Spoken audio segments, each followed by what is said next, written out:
thank the French presidency for its able stewardship of the Security Council this month.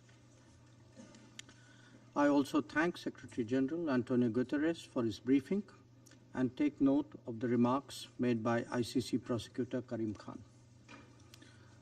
Allow me, Madam President, to preface my remarks by reminding the Council that India is not a signatory to the Rome Statute, nor a member of the International Criminal Court. Madam President, the trajectory of the Ukraine conflict is a matter of profound concern for the entire international community.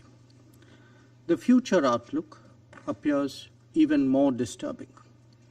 The nuclear issue is a particular anxiety. In a globalized world, the impact of the conflict is being felt even in distant regions. We have all experienced its consequences in terms of surging costs and actual shortages of food grains, fertilizers, and fuel.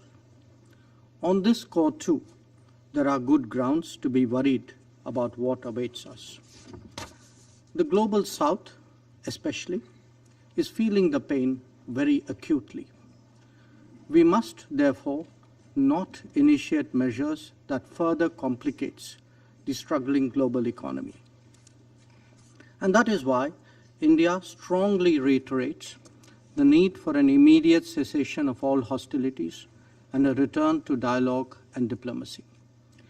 Clearly, as Prime Minister Narendra Modi has emphasized, this cannot be an era of war. On our part, we are also providing both humanitarian assistance to Ukraine and economic support to some of our neighbors under economic stress. Turning to the specific topic before the Council today, let me emphasize that even in conflict situations, there can be no justification for violation of human rights or of international law. Where any such acts occur, it is imperative that they are investigated in an objective and independent manner.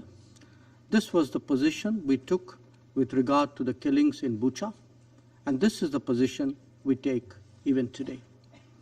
The Council will also recall that we had then supported calls for an independent investigation into the Bucha incident.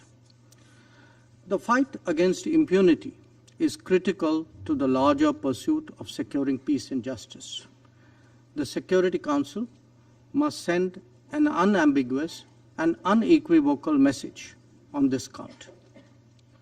Politics should never, ever provide cover to evade accountability, nor indeed to facilitate impunity. Regrettably, we have seen this of late in this very chamber when it comes to sanctioning of some of the world's most dreaded terrorists.